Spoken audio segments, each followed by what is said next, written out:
Hey, here we are again with this week's video. I, for one, am very grateful that Ron is really driving this forward with us. This is his idea, and from what I understand, there's a lot of views happening. So spread this around, spread the news out. It's just additional teaching I can't cover on Sunday.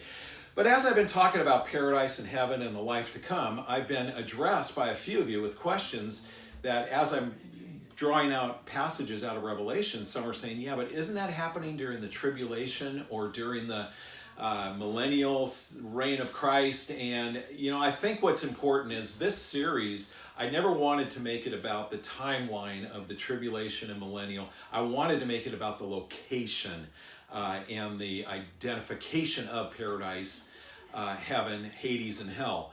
But the issues come up, so let me do some brief sketching on this. Mind you, books have been written on this, and I'm going to give it to you in a few minutes. But what we have is we have Christ who came, died, buried, resurrected. That's the salvation issue. We know he will come again and establish a new heaven and a new earth. The Bible talks about there being a 7-year tribulation period before he returns. I'll talk a little bit more about that in just a second. But then the Bible also in Revelation 20, verses 3 to 6, talk about a millennial reign of Christ, a 1,000-year reign of Christ. And the big question there, is that a literal 1,000 years or a figurative 1,000 years? Some who say, no, it's a literal 1,000 years. There's some who say, well, we're in the middle of it right now. Christ is ruling through his church. There's continual refinement happening.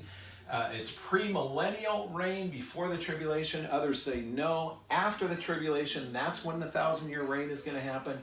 They're post-millennialists. Others say, no, this 1,000-year is completely figurative. They're amillennialists. And so there's a tremendous number of views in Christianity on this. Me, and I think at Gateway, what I represent is we're pan-millennialists, and that our view is, in the end, it's just going to pan out, okay? Don't get too hung up on this. At least I don't. That's not my heart. This is a highly intellectual subject matter, and I would rather be talking about application in our heart than this intellectual exercise, which even at the end, there would be room to land at all kinds of different places. Let me tell you, though, about the 7-year tribulation, which is talked about in the book of Daniel. It's called Daniel's 70th week. There is an event that takes place where the Antichrist comes into power, and then there's 3.5 years of relative calm, and then he takes over, and he makes himself to be God, and we have what is called the Great Tribulation, this 3.5 years, ending with this huge battle called Armageddon. During this tribulation, there is the rapture of the church, where Jesus actually takes the church out of the world and brings us to be with him, and there is the return of Christ. Some would say the rapture happens before the tribulation. They're pre-trib. Some would say, no, it happens right in the middle. They're mid-trib. And others say it happens after the tribulation. The church goes through the tribulation. They're post-trib. Again, in this subject, I would say I'm pan-trib. In the end, it's all going to pan out, okay? And then we have the return of Christ that is believed to be at this battle, this Armageddon. Now, we also know that Satan will be bound up. Whether he's bound up after this 1,000-year reign or if it's already happened, this reign has already taken place, we know he's going to be bound up. He's going to try to deceive one more time. He's going to be cast into the lake of fire. We know before the new heaven and new earth comes, there is going to be a judgment of all at the Bema seat of Christ, his white throne. That's in 2 Corinthians 5:10. So really what I'm standing on and what I'm trying to get across to us is this is a big issue. This is salvation by Christ alone, salvation by grace through faith. This is Christ returning and establishing a new heaven and a new earth. Those are majors.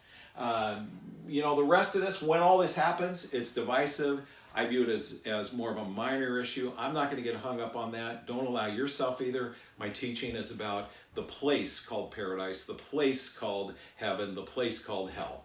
Okay, the second thing that has come up to my attention is, and it occurred this week when I was talking about, this past Sunday, when I was talking about in heaven, we're going to have memories. We'll remember our lives on earth. A woman after one of the services came up and she was just crying, and She just says, Pastor, this is just hard for me because my life has been such that I don't want to remember my life. There's too much pain and agony and sorrow and grief and regret, and on she went. And I just wanted to address that briefly.